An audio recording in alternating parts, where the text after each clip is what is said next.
Comment tu vas mon Céladjin? Dans cette vidéo, je vais te faire gagner du temps et le mien aussi par la même occasion. Parce qu'en 2024, on voit beaucoup d'informations circuler sur Internet, on ne sait plus où mettre la tête. Trop d'informations tue l'information. Donc du coup, j'ai choisi de créer un profil type pour savoir si cette vidéo 1 va t'intéresser et de 2 si tu vas aller au bout de cette vidéo parce que je vais te parler de 5 choses que 99% des gens font comme erreur qui les empêchent de perdre du ventre. Et quand je dis 99%, soyons clairs dans mes propos, je parle de la quasi-totalité des gens.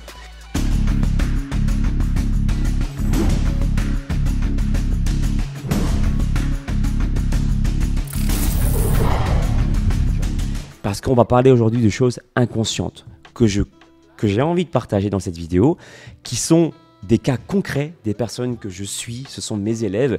Et quand je parle de mes élèves, ce sont des personnes comme toi et moi, des gens posés, qui, comme pour la plupart du temps qui me suivent, ont une vie de famille ou une vie active, des pères de famille, des mères de famille également, qui sont bien dans leur corps, mais qui, comme nous, ont des problèmes à surmonter. Et dans cette vidéo, je vais te raconter, sans bien sûr citer de nom, mais pour que tu sois inspiré et que certainement, ça puisse t'inspirer dans ta propre vie pour trouver des solutions et commencer à perdre du gras de manière efficace. Parce qu'on le sait, chaque année, le surpoids augmente en France. Si le déficit calorique était la seule solution, eh ben ça se serait depuis longtemps. Il y a une expression que j'aime beaucoup, que j'ai écoutée quand j'étais petit, qui m'a bien fait rire, c'est « Si j'avais eu la vache folle, je l'aurais eu depuis longtemps ». Et donc là, j'ai envie de dire que si le déficit calorique, c'était la solution pour pouvoir réussir à perdre du gras, on l'aurait su depuis longtemps aussi. D'accord? Il y a autre chose. Donc une approche plus globale, une compréhension plus globale que j'ai compris grâce à l'expérience du terrain. Donc pour ceux qui ne savent pas, je me présente, je m'appelle Alex Levent et ça fait 15 ans que je m'amuse parce que pour moi c'est un jeu d'expérimenter le corps humain. C'est mon dada, c'est mon kiff. Je pense que ça se voit également sur mes réseaux sociaux. Je prends un malin plaisir à faire des expériences, à partager ça avec mes élèves qui suivent mes accompagnements. Et justement, dans cette vidéo, je vais te partager 2 histoires très inspirantes et je suis certain que l'une d'entre elles, ça va t'inspirer et tu vas te reconnaître. Donc le profil type, encore une fois, des personnes qui me suivent, ce sont des gens qui font du sport ou alors vous avez fait du sport et vous avez arrêté le sport et vous avez envie en tout cas de reprendre le sport dans votre vie. Est-ce que ça te parle ce que je te dis? Et très souvent, il y en a beaucoup qui sont pères de famille et qui ont envie de redevenir le modèle de leurs enfants. Le repère des enfants. Dans le mot repère, il y a le mot re et père. Quelque part, c'est redevenir le père jadis quand tu étais musclé, tu étais beau gosse, tu étais endurant, tu étais fort. Ou alors, ça peut être également le profil type de personnes qui, par exemple, avaient une vie très active et puis après, peut-être qu'ils se sont posés. Après, il y a une rupture, par exemple, et ils reviennent du coup à eux, à se reconnecter avec leur essence parce qu'ils ont compris que le bonheur, ça part avant tout de soi. Voilà. Et dans cette chaîne, Alex Levent, mais également dans ma deuxième chaîne, Alex Levent Énergie, c'est sur quoi je veux me baser. En réalité, moi, j'ai commencé le coaching sportif pour pas être gros, parce que pour moi, être gros, c'était un problème qui a été pendant de longues années un traumatisme. C'est un nom que je portais même dans ma famille, pour dire que c'était quand même assez compliqué de pouvoir assumer ce nom-là en rigolade. Donc au début, je riais jaune, c'est le cas de le dire, malgré mes origines. D'ailleurs, est-ce que tu sais quelle origine j'ai entre nous? Dis-le-moi dans les commentaires et je te dirai si c'est vrai ou pas. Et pour le coup, voilà, donc moi, mon trauma d'être gros, ça m'a été, ça m'a traîné pendant de longues années. Et aujourd'hui que j'en suis sorti de ça et qu'aujourd'hui j'en rigole, j'ai envie vraiment d'aider les personnes qui se sont retrouvées dans le même état d'esprit que moi. Je sais que j'attire des gens qui me ressemblent, des gens qui comprennent ce que je suis en train d'évoquer ici en ce moment. C'est pour ça que j'ai décidé de dresser un profil type pour savoir si cette vidéo va t'intéresser. Donc si tu te retrouves là-dedans, je suis certain que parmi les 5 conseils, il y en a au moins 2 ou 3 que tu ne connais pas et que tu vas apprendre au cours de cette vidéo-là. Pour pouvoir soutenir mon travail, parce que ça me prend du temps également de pouvoir te partager ces informations, ça me demande également un effort de synthèse. Je pourrais t'en parler pendant des heures faciles, mais je ne le fais pas parce que pour le coup, sinon, ton plat risquerait d'être froid, n'est-ce pas? Je sais souvent que tu me regrettes le soir, lors du repas du soir. Et donc, j'ai envie de te synthétiser ça en l'espace de 20-30 minutes et te partager de sacrées bonnes expériences humaines. Première erreur, le sabotage. Alors, je te parle des gens qui se sabotent et qui sont pourtant qui pourtant ont une vie comme nous. Tu vois, on a une vie active. Voilà, on a un métier. Pour la plupart du temps, vous avez une vie de famille ou alors vous avez une vie très occupée. Ce sont des gens qui, pécuniairement, financièrement, ont un boulot très stable, qui sont payés de manière très honorable et qui pourtant traversent des difficultés comme nous tous.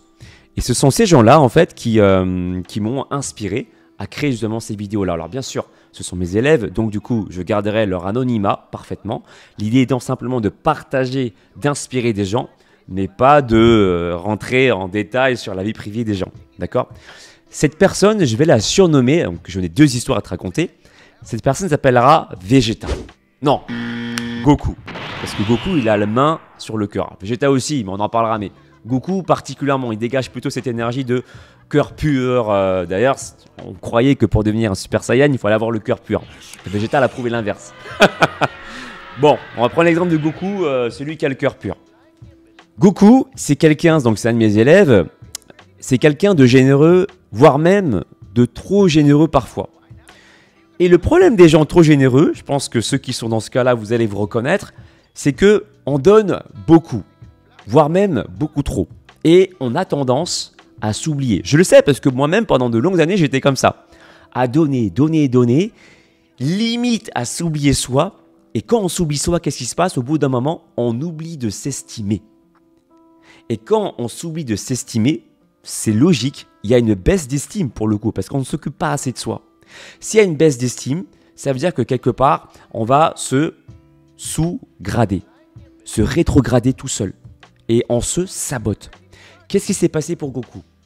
C'est quelqu'un qui travaille extrêmement bien, qui est humble, voire même trop humble, et qui a travaillé pendant de longues années pour un chef qui l'avait sous-payé par rapport à la charge de travail qu'il menait. Les circonstances de la vie ont fait que ce chef est parti, il a été remplacé par un autre chef, d'accord ? Et ce nouveau chef a reconsidéré le salaire de Goku et lui a permis une augmentation. Alors bien sûr, sur le coup, Goku il est content. On est content d'avoir une augmentation, c'est naturel. Mais après, il y a eu un après-coup. Il était triste. Un petit peu à l'image de quelqu'un qui mange 5-6 bonbons d'un coup. On est content et tout, on a du sucre. Et après, qu'est-ce qui se passe ? On le sait. Quelques minutes plus tard, on a une hypoglycémie réactionnelle. Tu vois, on est fatigué. C'est ce qui s'est passé un petit peu pour Goku, dans le sens où... Alors, je m'explique. Tu vois, cette histoire, elle est palpitante. Et c'est pas le seul, en fait. Je sais que c'est pas le seul. Beaucoup vont se retrouver dans ce cas de figure. Goku, donc, il a été payé, il est content. Il a eu une augmentation. Et puis après, il a commencé à avoir un goût amer en bouche. Il a commencé à ruminer. Toutes les années où il a bossé pour son ancien chef... et où il a été sous-payé. Donc il rumine, il pense à tout ça. Et au même moment, comme par hasard, il s'est blessé au niveau de la cheville. Alors, bien entendu, la douleur, la cause peut prendre différentes origines. Moi, j'en connais 2. Une origine physique, foulure, mauvais placement, ça arrive. Hein. Ou alors, une origine psycho-émotionnelle. Et j'ai même envie de te dire qu'avec mon expérience, parce que vous me connaissez tous, pour la plupart ici sur cette chaîne, en tant que coach sportif, et effectivement je le suis depuis 15 ans, j'ai été formateur pour aider les gens à devenir diplômés d'État, mais je me suis tellement intéressé à la remise en forme que je suis allé au-delà du corps et je me suis également intéressé à l'énergie, pour comprendre l'humain. Déjà pour me comprendre, c'est déjà bien déjà. Et en extension pour comprendre mes élèves et d'autres personnes. Donc, je me suis intéressé à l'énergie et je me suis formé en bioénergie et également en kinésiologie. Ce sont des alternatives, des médecines douces alternatives qui permettent de s'intéresser à la mauvaise gestion des émotions, d'accord ? Et donc à trouver des solutions pour pouvoir calmer ça et reprendre notre pouvoir. Pour le coup, qu'est-ce qui s'est passé pour Goku ? Il n'a pas encaissé correctement sa hausse de salaire. Parce que, en fait, lui, au fond de lui, il était content, mais il s'est dit qu'il ne le méritait pas. Alors ça, c'est le dilemme. Parce que pour le coup, beaucoup sont inconscients de ça. Et parce que ce n'est pas de la faute des gens, c'est simplement qu'on a été éduqués comme ça dans notre société. Alors, je ne mets pas la faute sur la société, c'est simplement que c'est factuel. Dans notre société, on ne nous a pas enseigné en fait à nous connecter avec notre kiff, mais plutôt à performer. Il ne faut pas oublier que, et ça c'est pas, je dirais, une critique, c'est juste factuel, mais par exemple, l'école a été créé de base aussi pour augmenter l'État, la finance de l'État. Donc quelque part, quand on est formé à l'école, c'est aussi avant tout pour performer. C'est aussi avant tout pour avoir un métier, mais ok pour nous, pour se payer des vacances, etc. Mais c'est pas l'intérêt premier pour l'État, pour eux, qu'on parte en vacances. C'est plutôt le fait de nourrir l'État, etc. Donc c'est plutôt ça qui va être intéressant. Et c'est pas mal en fait, hein. Bien sûr, c'est bien de nourrir l'État. Au contraire, on est content d'être français et de nourrir justement notre État, mais pas au détriment de notre bien-être. C'est ce que je dis en fait, tout simplement. Donc c'est pour dire que factuellement, on ne nous a pas enseigné à l'école, par exemple, de savoir dire non quand il faut dire non. D'être juste, c'est-à-dire d'être gentil, mais pas d'être bête. Ça, on ne nous enseigne pas à l'école. Par exemple, le fait de poser ses limites. On ne nous enseigne pas, il n'y a pas de matière à ça. D'accord? C'est l'expérience que j'appelle ça l'école de la vie, plutôt dans le terrain, à la récréation. Justement, il y a de l'abus de pouvoir avec des jeunes qui essaient de nous mettre des patates. Et là, on essaie justement de se défendre tant bien que mal. On apprend avec justement l'expérience de la vie. Et donc, ce côté-là où on apprend à s'estimer, et ben moi-même, pendant de longues années, parce que moi-même j'ai connu un harcèlement sexuel à mon jeune âge, j'étais à la maternelle, c'est quelque chose que j'ai appris avec le temps. Voilà, parce que je pratique aussi les arts martiaux, je me suis aussi intéressé à l'énergie, et j'ai compris l'importance de s'intéresser du coup à notre pouvoir, à notre énergie, pour nous sentir bien. Et ben pour le coup, pour revenir à l'exemple de Goku, qu'est-ce qui s'est passé? Goku avec le cœur pur, et il a eu, comme il n'a pas, c'est quelque chose qui pour lui en fait, c'est compliqué en fait de, comment dire, de pouvoir jouir pleinement de son épanouissement. On a travaillé sur la nécessité de prendre plaisir à ce qu'il fait et qu'il le mérite. On a vraiment travaillé sur ça. Alors bien sûr, il existe différentes techniques. On a travaillé sur des phrases positives, aussi encore appelées mantras pour ceux qui sont dans l'énergie. Mais il n'y a pas que ça. On a fait des travaux de libération émotionnelle, des techniques propres à la bioénergie, que j'ai appliquées également à mon élève. Et aujourd'hui, il se porte beaucoup mieux. C'est une façon également de pouvoir l'aider à trouver la source du problème. Évidemment, après, il y a aussi une origine physique chez lui. Du coup, les conseils, je dirais plus sur le terrain, pragmatique, j'ai envie de te dire, sont également mis en avant. Par exemple, je lui ai suggéré de prendre de l'huile de gotheri. Savais-tu que l'huile de gotheri mélangée avec de l'huile de colza, qui est une huile également riche en oméga 3, ça permet également de soulager les douleurs musculaires, parce que l'huile de colza mélangée avec l'huile de gotheri, ce sont deux huiles anti-inflammatoires. Donc ça va venir soulager les douleurs. D'ailleurs, il y a aussi autre chose que tu peux faire lorsque tu as des douleurs, comme ça par exemple, des douleurs d'entorse, de cheville. Tu peux très bien également prendre du sel d'Epsom, que tu trouves par exemple en boutique bio, en pharmacie. Et le sel d'Epsom contient beaucoup de magnésium. Il faut savoir que le magnésium s'absorbe beaucoup mieux par la peau, d'accord, que par la voie orale, parce que ça va directement pénétrer dans ton corps. Donc voilà, ce sont des astuces que je te partage comme ça. Mais l'idée étant encore une fois de travailler sur la source du problème, qui est le manque de considération, le manque d'estime. Et le manque d'estime, bien sûr, va générer le fait de ne pas se sentir suffisamment important pour pouvoir kiffer, pour pouvoir être épanoui. Deuxième cas de figure d'un autre élève, et qui, comme le premier, c'est quelqu'un qui a une bonne situation, vie de famille, père de famille, et même, je dirais, lui, je vais l'appeler Végéta, parce que c'est le pilier de la famille. Je pense que c'est pas un cas isolé, dans le sens où il se sent comme indispensable, parce que s'il n'est pas là, il a le sentiment que tout s'écroule. Et donc, quelque part, lui aussi, il a eu un problème. Donc, on a parlé également de l'accompagnement que j'ai mis en place, parce que je travaille de manière personnalisée pour créer des programmes sportifs et alimentaires pour mes élèves, et à parler avec lui au téléphone. On est amené à savoir plusieurs fois au téléphone durant l'accompagnement. Il m'a avoué qu'il ne faisait pas la partie cardio. Je m'explique. J'aime bien, selon les personnes, enchaîner la musculation suivi du cardio en fonction des objectifs de chacun. Je pense que enchaîner le cardio en fin de séance de musculation, ça peut être aussi très intéressant pour optimiser une perte de masse grasse. Et ça, je l'explique à mes élèves. Et du coup, il m'a avoué que la partie cardio, il ne le faisait jamais. Jusqu'au moment où on a parlé. Alors, je lui ai posé naturellement la question, mais pourquoi? Il m'a dit, écoute, à chaque fois que je compte entamer la partie cardio, j'ai un coup de chaud, transpire. Il limite, il devient asthmatique. Alors, je lui ai posé la question, mais pourquoi? On a travaillé sur les origines de son asthme, qui, comme pour le premier élève, peut prendre deux origines différentes, d'accord? Origine physique ou origine psycho-émotionnelle. Mais, et ça il faut le savoir, c'est pas beaucoup véhiculé, mais moi qui travaille dans l'énergie, j'aime beaucoup cette approche, je dirais, vision globale, voire même médecine, je dirais, asiatique, qui est de penser que l'asthme, alors oui, il y a des choses qui provoquent ça de manière physique, mais aussi dans plusieurs cas, le corps en fait trouve un prétexte, comme l'asthme par exemple, pour se rappeler d'un problème. Voilà.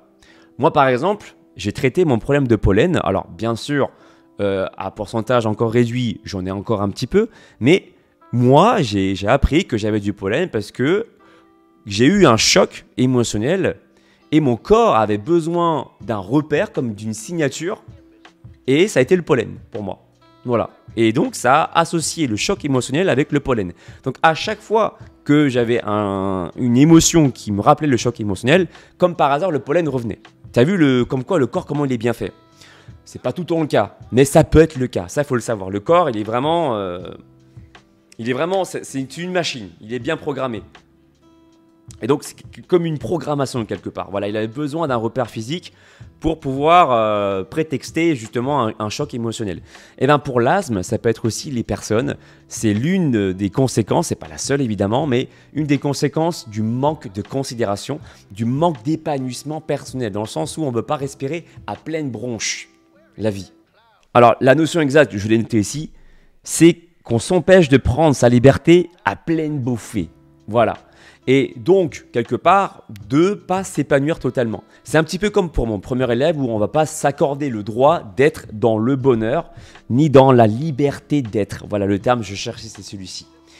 Et en réalité, du coup, pareil, donc on a travaillé sur les origines qui a pu causer justement sa difficulté à pas s'accorder la liberté d'être. Qu'est-ce qui fait qu'il ne s'était pas encore autorisé jusqu'à aujourd'hui d'être dans le bonheur? Donc c'est un vrai travail de cheminement et de travail énergétique là-dessus qu'on a travaillé au cas par cas. Et pour le coup, mais ce qu'il faut retenir dans l'idée, c'est le fait de pas, de manière inconsciente, parfois même, la plupart du temps c'est inconscient, de pas s'accorder d'être dans le bonheur. Et encore une fois, comme je l'ai dit tout à l'heure, même pour mon premier élève, on est tous dans cette société de performance où il faut prendre de la hauteur et du recul sur le fait qu'on ne nous a pas enseigné à vivre dans le kiff, à vivre dans le bonheur.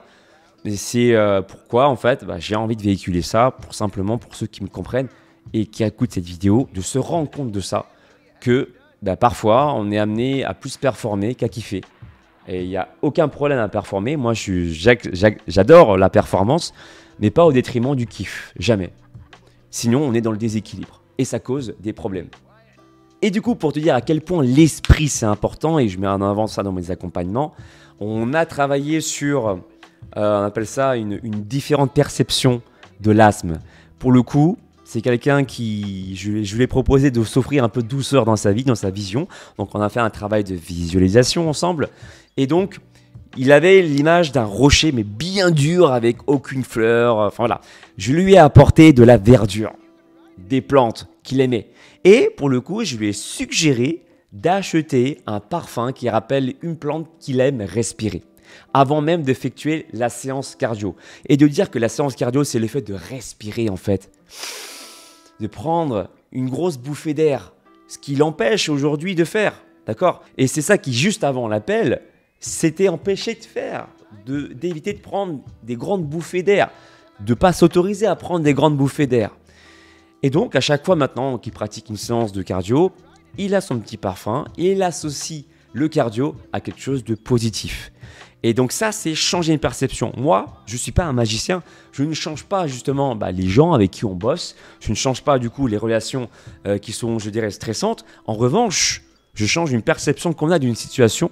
En tout cas, je l'améliore. Je propose une solution pour pouvoir l'améliorer. Et ça change tout. Changer la perception qu'on a d'une situation, ça fait partie de notre pouvoir. Échanger avec quelqu'un d'extérieur et qui a, je dirais, l'expérience du terrain, ça fait du bien. Pour Goku, il a eu un souci au niveau de la cheville. Et la cheville représente dans le côté psycho-émotionnel. Alors bien sûr, j'ai testé avant pour savoir si c'était physique ou psycho-émotionnel ou les deux, et ça verrait que c'est plutôt un peu des deux. Mais pour le côté psycho-émotionnel, c'est le côté de ne pas avoir de flexibilité sur les changements d'orientation, sur les changements de situation dans la vie.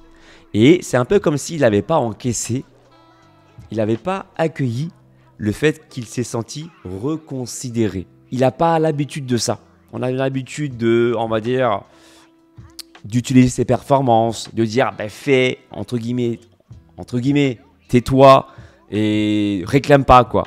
Et en fait, le fait de se reconsidérer comme ça permet de soulager également la douleur. Et bien sûr, à côté, il y a eu des petits conseils. Donc ça, c'est par rapport au set d'Epsom et à l'huile de Gotheri. Du coup, pour revenir au premier conseil, c'est d'éviter de se saboter. Et si tu te retrouves dans ce cas de figure-là, l'idée, c'est de t'envoyer franchement un maximum de gratitude, un maximum d'amour en te disant que tu mérites tout ça. Après, bien sûr, au cas par cas, le dire, c'est une chose, ces phrases positives. Après, parfois, ça ne suffit pas. Et lorsque tu es dans un accompagnement, si tu décides d'en prendre un, par exemple, ça te permet également de pouvoir personnaliser et de pouvoir travailler en profondeur un problème de fond qu'on a mis sous le paillasson pendant de longues années et qui mérite d'être traité. Le deuxième problème qui empêche les gens de perdre du ventre, c'est pas réellement de savoir quels sont les exercices qui sont les plus efficaces, c'est pas non plus de savoir qu'est-ce que c'est que de bien s'alimenter, c'est comment on s'alimente correctement et comment on l'applique dans sa propre vie. C'est pourquoi, encore une fois, j'invite tout vraiment les personnes qui veulent aller plus loin, déjà pour commencer, de me rejoindre dans mon club, qui je le rappelle est totalement gratuit. Je vous rappelle qu'il faut juste rentrer votre compte Instagram dans le PDF qui sera téléchargeable gratuitement sous la description de ma vidéo qui résume parfaitement cette vidéo. L'idée étant que dans ce club, je partage des choses concrètes que j'applique dans ma propre vie. Par exemple, quand je suis au restaurant, qu'est-ce que je fais? Donc, je peux laisser des petites vidéos, je peux partager une expérience que je suis en train de faire, peut-être un délire challenge PEC Express ou alors Abdo Express, qu'est-ce que je fais, comment je mange. Ce sont des choses qui s'appliquent dans la vie de tous les jours, donc dans ma vie, mais forcément dans la tienne aussi, parce que comme toi, j'ai une vie chargée et comment je m'y prends moi dans une vie chargée pour quand même avoir des résultats et me faire plaisir. Donc l'idée, c'est de savoir comment appliquer ça dans ta vie et ça nécessite pour beaucoup de personnes une structure. Alors une structure à la fois sportive et une structure alimentaire. Et ça, il n'y a pas 50 000 solutions. Il faut accepter l'importance de se faire accompagner par un professionnel de santé et de forme qui t'aide à avoir le corps que tu as envie d'avoir et l'état d'esprit apaisé. Donc après, ça va se faire assez naturellement. Connecte-toi avec le coach ou la coach, si c'est une femme, avec qui tu te sens bien et qui va te connecter justement, te permettre d'avoir une évolution de ton corps et de ton esprit. Une structure d'entraînement, c'est aussi te décharger de savoir quoi faire pour simplement faire. La chose la plus importante, c'est de faire. La plupart du temps, on peut savoir que bien s'alimenter, c'est de manger justement suffisamment de légumes, suffisamment de fruits, c'est de faire du sport. Donc, c'est très bien par exemple que les pompes aujourd'hui, les squats, les tractions, ce sont des exercices pour les articulaires qui donnent le maximum de résultats. Encore, comment les placer dans ta vie correctement? À quel moment les placer? Et quand exactement? Après le boulot? Avant le boulot? Dans ta vie là actuellement, ici? Est-ce que tu as une barre de traction ou est-ce que tu peux faire des pompes? C'est de rentrer dans le cœur du sujet, c'est de rentrer vraiment dans le vif du sujet et de pouvoir les placer ces entraînements dans ta vie et que tu les fasses ce soir ou demain ou plus tard. Et ça, souvent, on a besoin d'être accompagné pour avoir un petit coup de boost et aussi pour éviter de penser à comment faire, quoi faire, mais plutôt à faire la chose la plus importante, faire pour avoir des résultats et kiffer. La troisième erreur que beaucoup de gens font, c'est de s'intéresser uniquement aux résultats, c'est-à-dire au déficit calorique. Beaucoup de gens en font une finalité. Je m'explique. Le déficit calorique, bien sûr que ça marche pour perdre du gras. Mais en réalité, si tu manges bien, et ça c'est ce qu'on ne dit pas assez, si tu manges correctement, bonne source de protéines, bonne source de glucides, bonne source de lipides, tu es censé, si tu es en surpoids, manger un peu moins que ce que tu es en train de manger. C'est-à-dire manger des fibres, manger des bonnes sources de protéines, ça va te caler plus que si tu mangeais que de la junk food ou des aliments hyper transformés. Il y a de fortes chances que quand on a eu un arrêt sportif, on va avoir tendance à relâcher un petit peu tout parce qu'on n'a pas de structure, encore une fois. On n'a ni de structure sportive ni de structure alimentaire et on n'a pas envie de mettre de l'énergie sur quelque chose qui ne va pas payer, ou alors qui ne nous rassure pas, qui ne va pas nous rassurer sur le fait d'avoir un retour sur investissement. C'est normal. Donc du coup, naturellement, on va se dire, bon bah, foutu pour foutu, hein, du coup, on va aller se jeter sur la junk food. Ça, c'est la pire erreur à faire. La réalité, c'est que même les gens qui font des déficits caloriques, l'approche, on va dire, elle est pas forcément très saine. Sur le court terme, si tu dois monter sur un podium, si tu dois, je sais pas moi, tu as un défilé de mannequinat, ça peut se justifier. Mais l'idée avec mon approche, c'est d'avoir un corps athlétique. Déjà, une fois c'est bien, mais ensuite de le préserver ton corps athlétique. C'est toute ta vie, idéalement. Et tu vas pas t'amuser à penser déficit toute ta vie. Enfin, c'est quand même hyper péjoratif. Tu comprends ? Le terme, pour moi, je suis hyper dans les mots. Je suis vraiment très important d'employer les bons termes. Et pour moi, le déficit, c'est plus une conséquence qu'un but recherché. Donc, comme je disais tout à l'heure, si tu manges les bons apports en protéines, et quand j'ai les apports en protéines, la plupart des gens ne consomment pas assez de protéines. On est loin des comptes de 1,5 g de protéines par kilo poids de corps. Quand je parle de kilo poids de corps, c'est le kilo de tes muscles, d'accord ? Je ne vais pas nourrir ton gras. Mais même ça, généralement, on n'est pas encore à la hauteur du chiffre qu'on devrait atteindre.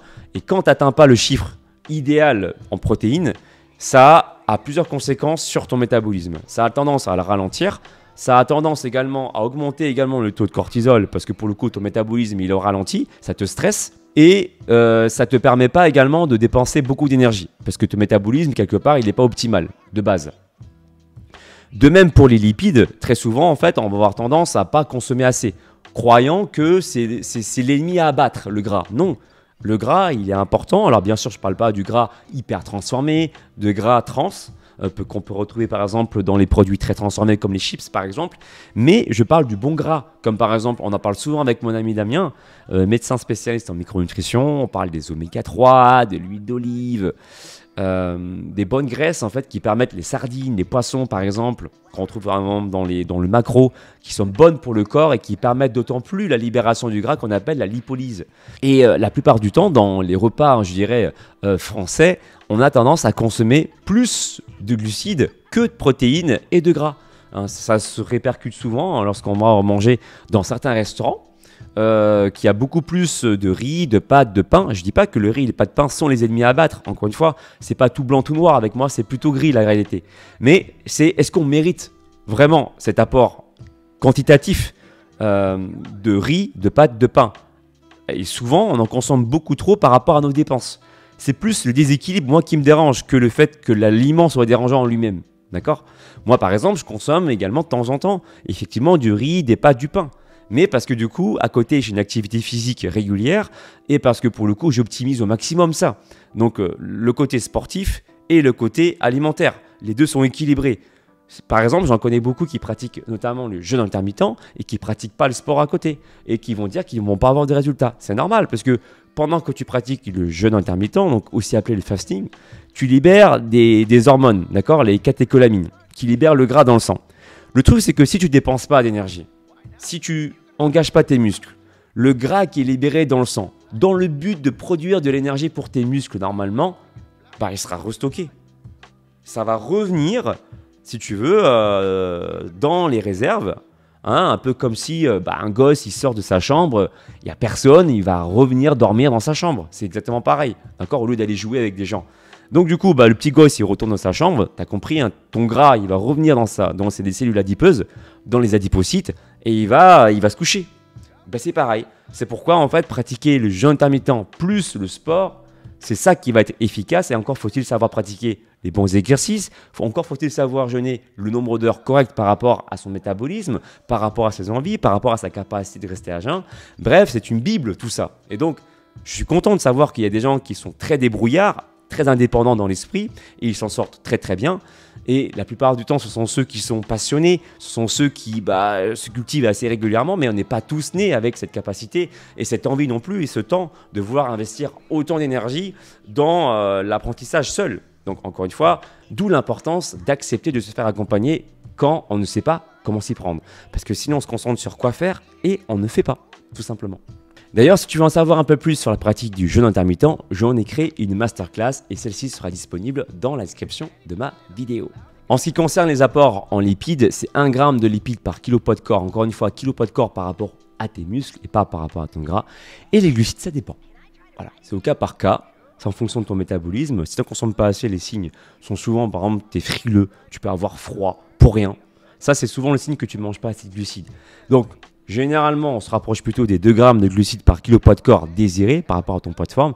Mais encore une fois, c'est très théorique et cela, en fait, se jauge en fonction de l'appréciation du coach, de ton sensei, qui va ajuster ça en fonction de plusieurs paramètres, de facteurs comme tes ressentis, ta faim, ta fatigue, ton sentiment d'avoir froid ou pas et plein d'autres facteurs, notamment si tu as une vie active ou pas. 4e astuce, c'est de consommer du café avant l'entraînement. Le café, on en consomme souvent le matin et encore faut-il encore attendre un petit peu avant d'en prendre le matin pour éviter le pic de cortisol.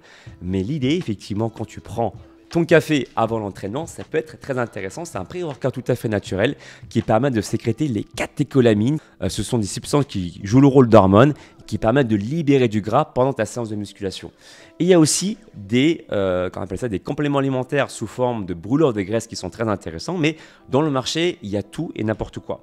Moi, j'ai mis plusieurs mois avant de travailler avec le partenariat avec qui je me sens à l'aise et en confiance. C'est Aquilab Nutrition. Pourquoi ? Parce que tonton Jean, c'est vraiment le premier gars qui m'a inspiré à prendre mon premier shaker. Parce que c'est lui, pour moi, c'est un dinosaure de la remise en forme.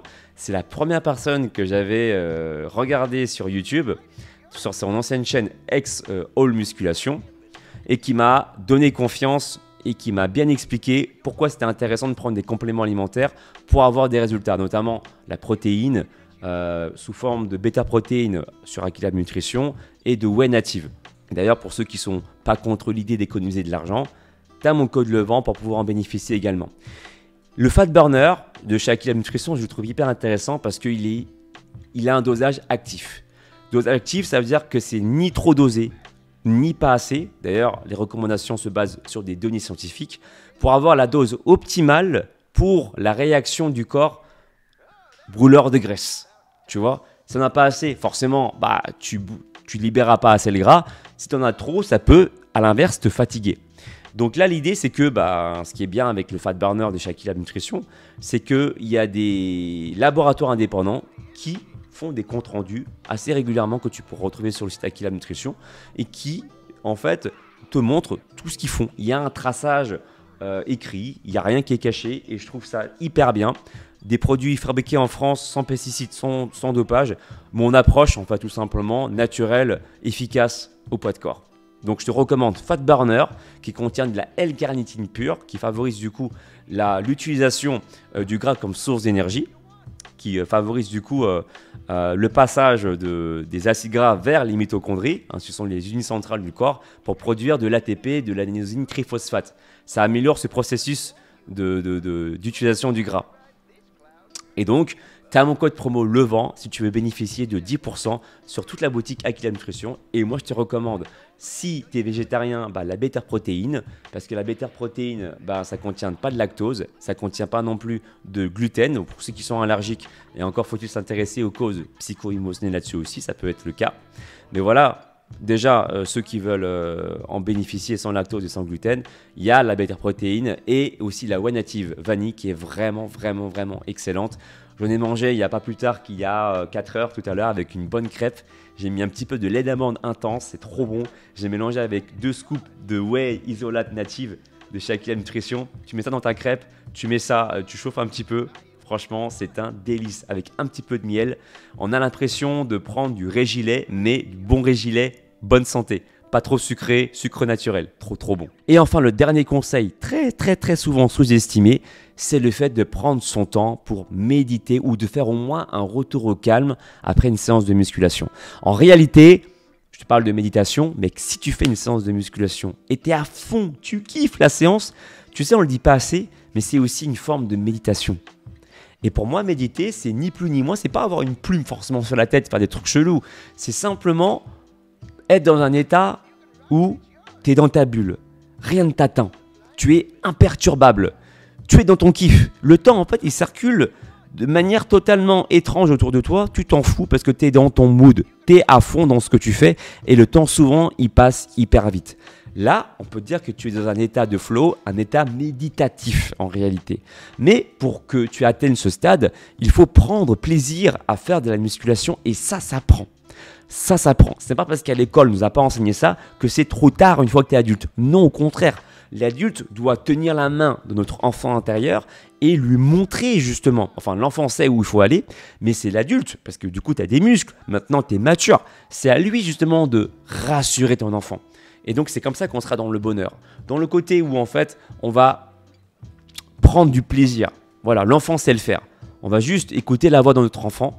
Et par exemple, moi, pendant mes séances de musculation, après on est propre à exprimer tel que l'on désire. Moi, pour ma personne, j'adore créer des Kaioken Senbaida pendant mes entraînements. Ça me rappelle Dragon Ball Z. Moi, ça prend de bonheur. Une check plus. Big Bang, une attaque. Tu vois, après, ça peut être Star Wars, ça peut être ce que tu veux, mais connecte-toi vraiment avec un kiff, une musique que tu aimes bien pour que la musculation, ça soit un contexte, mais vraiment de détente. Ça te fait du bien avant toute chose, avant même que ça soit de la performance. Encore une fois, si tu vas avoir des résultats, ne t'attends pas. Mets pas du focus sur le résultat, mais plutôt sur le process. Prends plaisir, vraiment. Alors, après, il y a une autre manière également de méditer. Ça peut être également de la marche méditative. Par exemple, tu peux très bien aller dans la forêt, te promener dans les parcs. Et en plus, si tu vas dans les forêts, eh ben, il faut que tu saches que les arbres contiennent des molécules, des substances qu'on appelle les phytoncides. Et les phytoncides, lorsque tu les inhales, ça a une particularité. Déjà, ça booste ton système immunitaire. C'est bien pour ça que souvent, lorsqu'on part en vacances et qu'on revient, on est souvent en meilleure forme. Et de deux, ça permet de détendre ton système et d'enclencher le système parasympathique. Le système parasympathique, c'est le système de repos du corps. D'accord ? Quand tu fais de la muscu, c'est le système sympathique souvent qui se déclenche. Et si tu prends du plaisir, le parasympathique se déclenche également. C'est tout ce qui est repos, tout ce qui est détente. Ah, je me sens bien. C'est tout ce qui est je relâche la tension. D'accord ? Le système parasympathique. Il y a plusieurs façons de méditer. Il y a par exemple un retour au calme, ça peut être aussi une méditation. Après la musculation, moi je médite toujours. Donc j'alterne les méditations. Je fais souvent de la cohérence cardiaque, donc je respire 5 secondes à la montée, 5 secondes à la descente. Je peux être en fin de musculation. Je télécharge une application qui est en plus gratuite qui s'appelle Respire Relax Plus. Et en fait, c'est une petite boule qui monte et qui descend comme ça. Quand ça monte, ça fait ding, tu respires pendant 5 secondes. Et quand ça fait ding, eh ben, tu expires pendant 5 secondes. Ça a été démontré de manière totalement, en plus scientifique, physiologique, que lorsque tu en fais que pendant 5 minutes avant de prendre ton repas, ça a tendance à encourager ton corps à gérer son taux de cortisol. Et donc forcément, si ton taux de cortisol il est mieux géré, tu auras une meilleure assimilation au niveau de l'intestin des aliments. Et donc forcément, tu vas avoir de meilleurs résultats et avoir un métabolisme de base plus optimal. Je médite également de différentes manières. Alors après, mon but à moi, c'est juste de partager une sacrée expérience. Je me donne aucune limite. Je fais également de la méditation sous cette forme télékinésique qui consiste à me concentrer même pas sur l'objet. Je me concentre sur mes ressentis. En fait, je me détache totalement du résultat. L'objectif ici, c'est de me concentrer sur mes sens. Voilà, ce que je ressens dans mes mains, ce que je ressens à l'intérieur de mon corps. Comment est ma respiration à ce moment-là ? Qu'est-ce que je regarde ? Et souvent, quand tu regardes mes vidéos où je pratique cette forme de méditation, je ne regarde même pas l'objet. Je regarde soit ma main, soit ce qui se passe entre l'objet et ma main, pour me détacher encore une fois du résultat et juste me concentrer sur mon énergie. Ça sert à ça, cette pratique méditative. Et en réalité, ça va même beaucoup plus loin que ce qui me laisse paraître un mouvement qui bouge. C'est vraiment si je me concentre sur mon énergie, déjà, je fais bouger les choses en moi et je fais bouger les choses autour de moi. Pas forcément que des canettes, des bouts d'aluminium, mais toute ma vie en réalité. Mes décisions, même en tant que chef d'entreprise, je me dois d'avoir un état d'esprit sain, de prendre des décisions justes également. D'accord ? Et ça, cette pratique méditative, qu'on y croit ou qu'on n'y croit pas, je ne suis pas là pour prouver quoi que ce soit. Ceux qui veulent avoir une belle ouverture d'esprit, c'est tout à votre honneur. Ceux qui n'y croient pas, ils ne croient pas. Il n'y a pas de souci. Moi, mon but, c'est de montrer que c'est une expérience qui me fait du bien, qui me permet de gérer mon taux de cortisol. Et cette technique méditative est enseignée par l'incroyable humain. Franchement, c'est un excellent coach. Mais au-delà d'être un excellent coach, c'est un excellent être humain, Johan Roy, dans son école Psycork, qui enseigne ces techniques-là à se connecter sur cet état d'esprit. Et c'est avant tout la base même de son enseignement, l'état d'esprit adéquat, comment se détacher du résultat, comment se sentir bien dans son corps. Et ça fait des miracles comme ça fait bouger les choses. C'est symbolique aussi en même temps. Tu peux le retrouver également sur sa chaîne YouTube Psychork. Si tu veux encore une fois un résumé de tout ce que je viens de te dire, il y a un PDF encore une fois dans la description de ma vidéo. Fais-toi plaisir. Et si tu veux rejoindre mon club, donne-moi ton compte Instagram. Ceux qui veulent encore aller plus loin, qui sont prêts à s'engager sur un investissement, sur le fait d'investir sur leur corps et leur esprit, eh ben, vous pouvez aller voir sur mon site alexlevent.com pour prendre rendez-vous avec moi et voir possiblement pour mettre en place un coaching avec mes soins. À bientôt.